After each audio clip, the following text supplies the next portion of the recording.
Hey there, Sarah with you, Next Gen Medium. I'm a psychic medium intuitive, and I'm all about people developing their psychic and mediumship abilities, their intuitive abilities, and their healing abilities.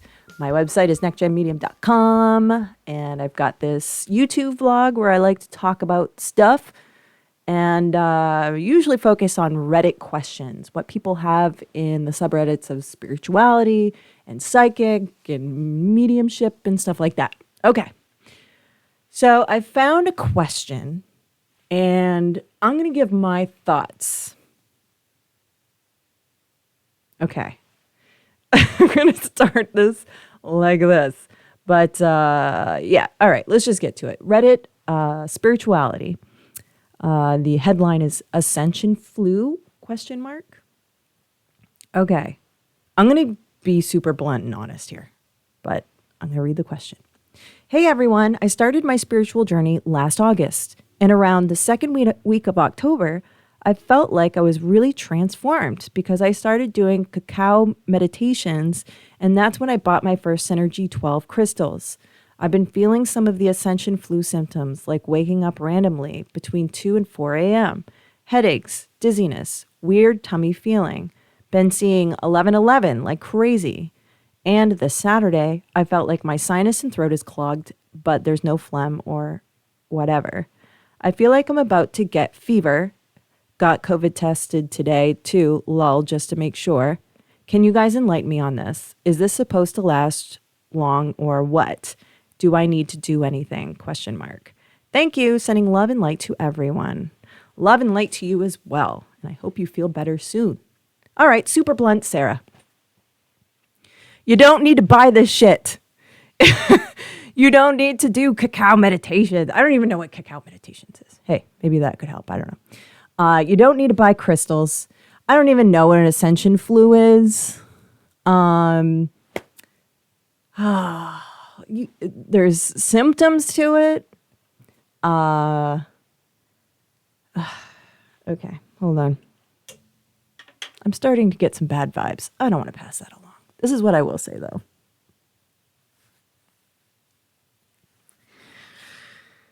Starting a spiritual journey is not something you just kind of decide. It's something that you progress with and that something else progresses with alongside of you.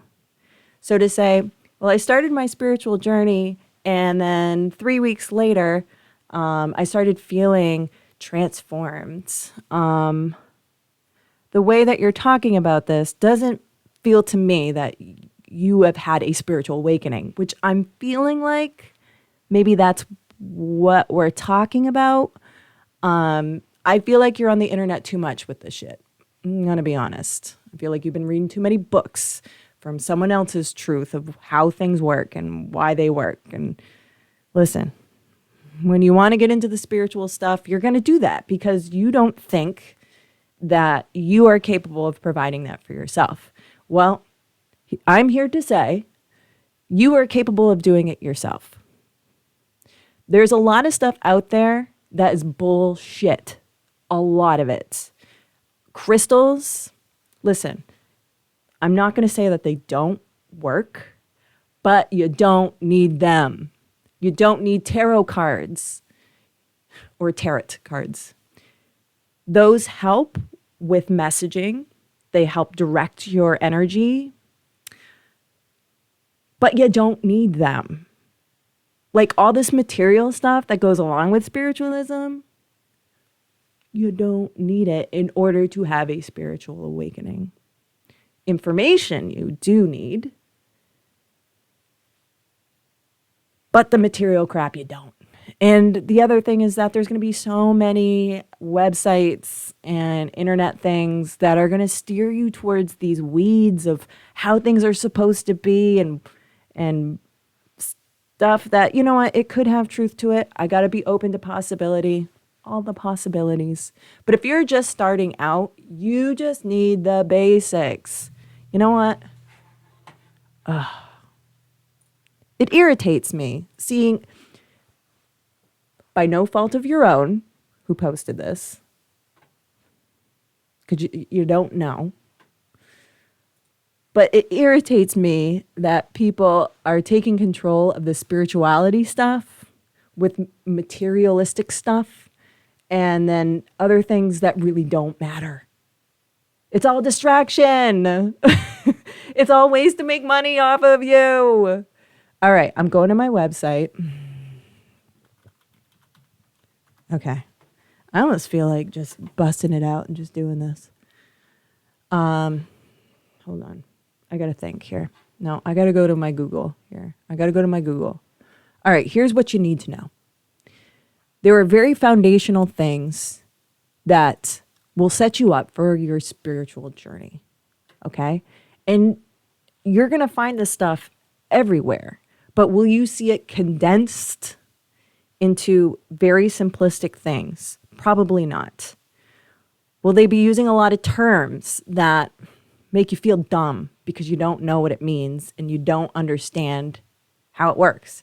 Yes, because that's part of the deal. That's how people make the money. All right, I gotta focus. I'm getting mad. I don't want to be mad. I want to be enlightening, which is why I want to bring this here. So I'm in my Google Drive. I'm going to my ebook, and I'm going to my book called Zero Effs, Splendidly Brief, Beginner's Guide. It's a really long title. To Psychic, Intuitive Mediumship, and Healing Development. Okay. PDF. I almost feel like reading this right here. You don't even have to pay for it. Okay. My book, my ebook that I have you pay for and then like I'm making money is available at my website, nextgenmedium.com. But I'm going to read it right here so you don't have to buy it. And I'm going to read it right now. Okay, congratulations. Your curiosity to find out more about something you genuinely are interested in has just started you on a journey that will forever change your life. First of all, what is our subreddit? Our subreddit is spirituality. Listen, my stuff is focused on psychic, medium, intuition, healing stuff, okay? I call those soul abilities. Intuition is the communication between you and your higher self. This is the only thing that really matters. For me, the way that I came over to having a spiritual awakening and understanding this whole new world and reality was through psychic and mediumship development. Why? Because I was able to see evidence that I was able to find. Okay, I was able to see information that became evidence. That's what I'm trying to say. So the stuff that would come up during meditations or doing readings with people became information that was evidential. What does that mean? It has truth in the reality that I share with other people. Okay. So in my book, I want to cover a few things. Reframing your understanding of psychic, mediumship, intuition, and healing. These things are your birthright. Every single person is capable of using these skills and abilities. Where you are in the spectrum of awareness, where you are in the spectrum of being open to this possibility can hinder you from seeing this stuff for yourself. But if you're open to receiving and you're open to the truth and not coloring it, then you are set up to do this stuff. Believing you've had a psychic experience is more common than you think. In a YouGov.com poll from October 2017, 1,183 Americans were polled. In the survey, it found 24% of those surveyed believe they are individuals with the ability to see the future. The survey also showed that 34% of those surveyed say they have experienced a psychic moment, a premonition, correctly predicted the future, etc. 1 in 3 people have claimed to have had a psychic experience. Across the board, 33%. It didn't matter their education. It didn't matter where in the U.S. they were from. It didn't matter their age range. It didn't matter their income. It did not matter. Education. That's what I should have said there. What are the benefits to using your soul abilities? In the end, it's getting a clear understanding of who you are. You. What is your truth? That is what is most important. You find your truth, not from other stuff that people are writing and crystals. You find it by experiencing and exploring and overcoming fear. Fear of stuff that is invisible. Fear of embarrassment, fear of failure. These are egoic fears that we learn, that we're molded to understand as something important to our egoic lives and our egoic society. We must peel those, and it will make us happier people. Set your expectations for what's about to go down. You need to put time and interest to devote yourself to the exploration. If you start seeing stuff, you are automatically going to be interested. It's already going to spark a wanting to know more. Becoming aware of your fears, accepting your fears, recognizing their presence during your exploration. The risk you are willing to take to give up limits you found yourself to.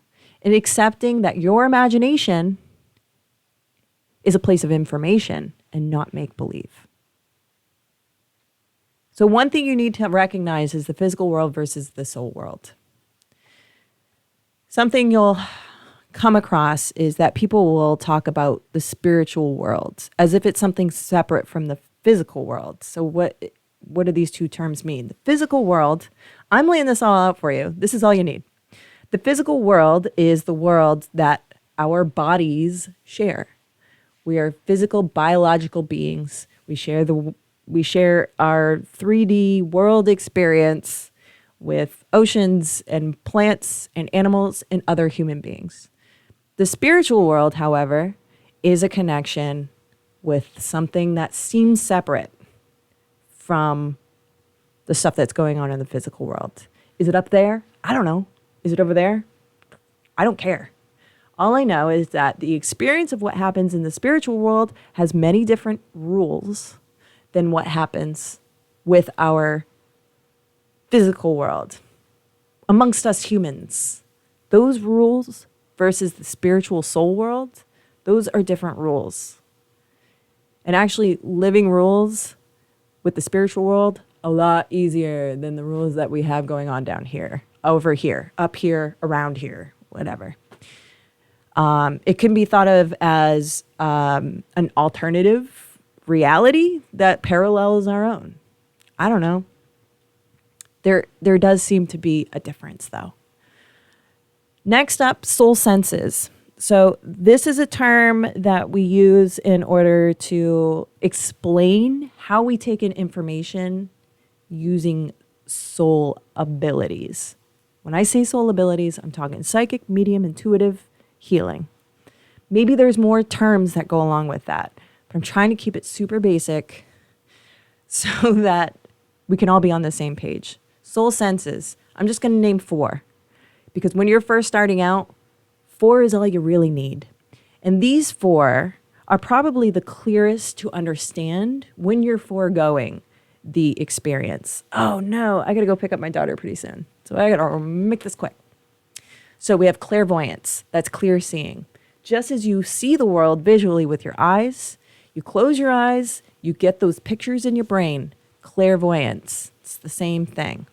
Clairaudience, that's hearing, but not using your physical ear instrument, just like you're not using your physical eye instrument, not using your physical ear instrument.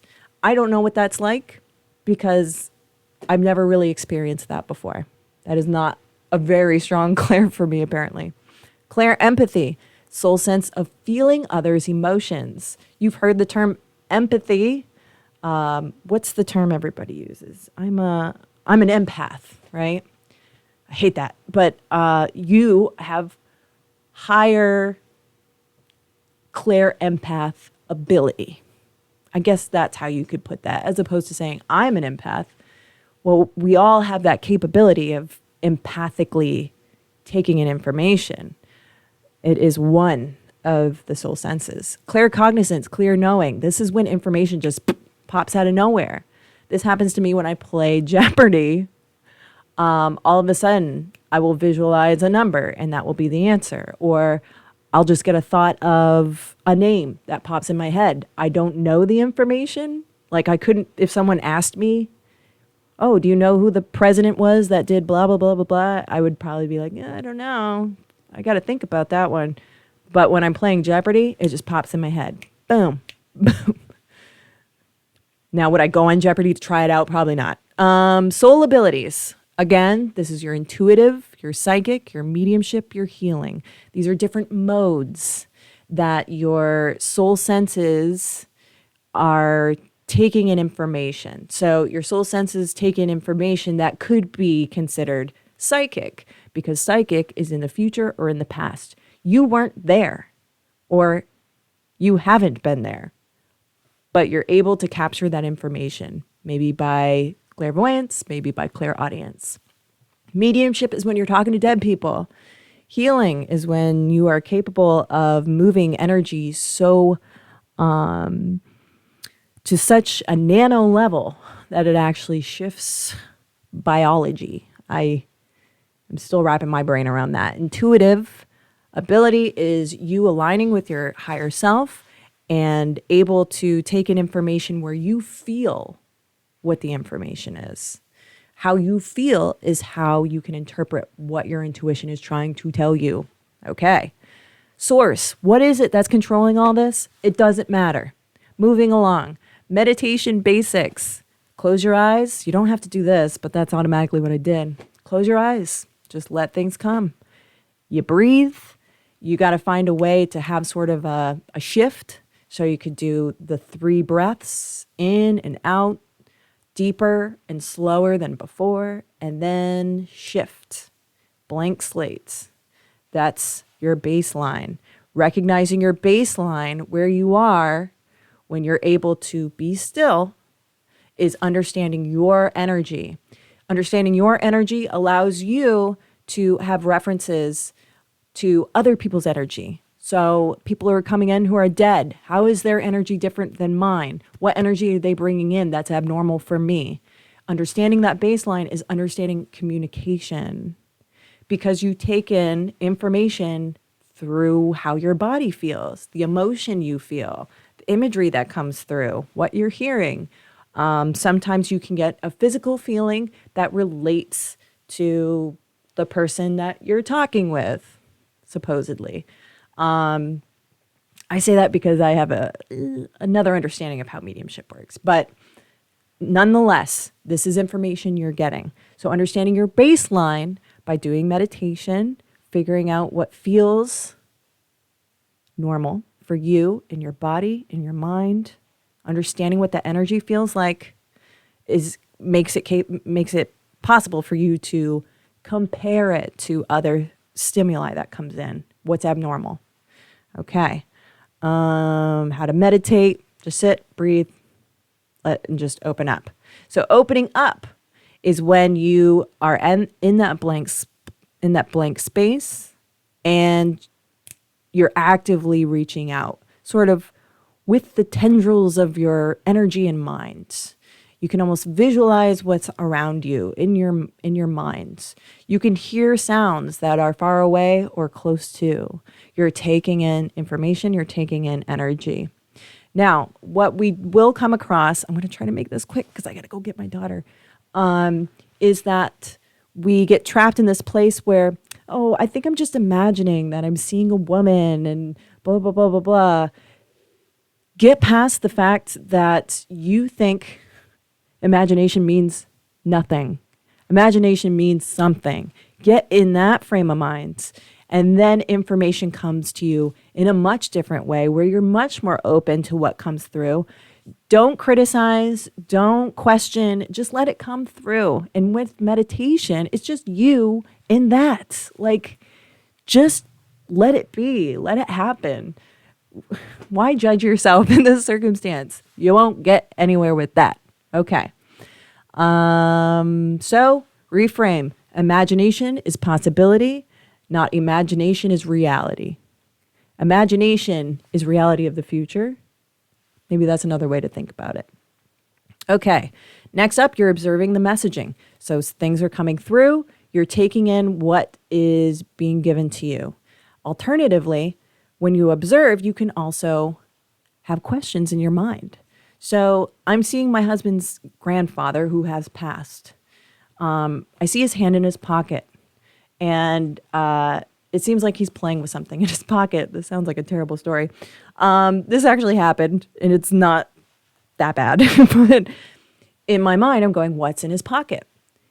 Cut to, I get an image of a coin. He's flipping a coin. I can even tell that it is a foreign coin. I feel that. That's claircognizance.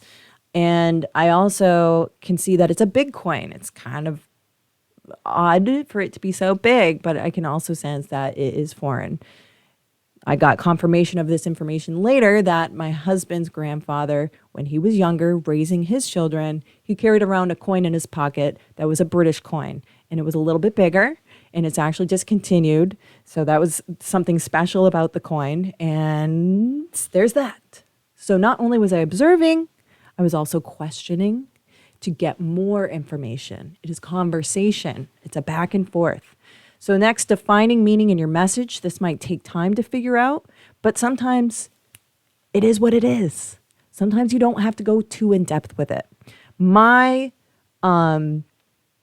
next steps for anybody who wants to go through that and have those sessions is to have a journal. You got to have a journal. You got to document. You got to put those times down. You got to put those dates down, what you experienced, how you experience it. Because with time, you're going to start noticing changes. You're going to start noticing an evolution. And there's going to be a time when you go, all right, I've had a lot of experiences. Is this for real? And when you start looking back at all the pages of stuff, and all the information that has been transposed from, is this my imagination, to evidence. This is evidence. There comes a point where it adds up to so many experiences and so many pieces of information, evidential information, that you got to start questioning your reality. You got to start being open to the possibility that this is for real. And it will change your life. Okay. Now, if you want to check out, so that's my book, basically.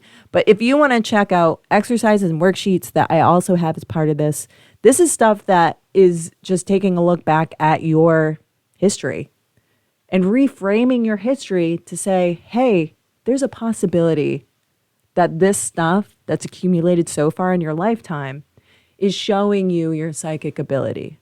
I believe it shows up. Sometimes it's kind of weird that it shows up out of nowhere, but I think there's a lot of stuff we don't look for because we're not aware of what to look for, what to see, what's there and what's not. And I help direct you with the worksheets, but that's my book. Those are the things that you need to know. Other than that, you don't need to buy anything because now you have direction, and it doesn't involve tchotchkes, and it doesn't involve anything religious, if that matters to you, because that's not my thing. But one note, however, when I had my spiritual awakening, how it began was I had a pretty incredible experience that blew me away. The next day, I slept all day and I felt like crap. And I had a really bad headache. The day after that, I started having really bad anxiety. It quieted down over the next week. And then that's when I feel like the stereotypical spiritual awakening became. So a week after my incredible, amazing experience, I feel like a week after that happened, I feel like that's when that spiritual awakening stuff actually happened. So to say that ascension flu is kind of quirky would not be 100% true for me, in that I did feel like crap after I had what I call sort of the catalyst for my spiritual awakening, because the day after this incredible experience I had that opened up that possibility of this stuff could be real. I did feel like crap. And then I had really bad anxiety to the point of almost going to the doctor because it felt so terrible. And then a week after that, this kind of encompasses a week. And then I felt like my spiritual awakening that everything's brighter, everything's beautiful. Oh my God, connection. I can touch the sky, like crazy LSD stuff. So I will say that has some truth to what you're saying in my experience. Okay. That's what you need to know. Get started. You have no excuse now. And good luck to you. And sending love and light to you on Reddit. Okay. You want my book? Go to nextgenmedium.com. I have worksheets and stuff there. Yeah. Okay. Whew. I'm exhausted. I got to go pick up my kid. Bye.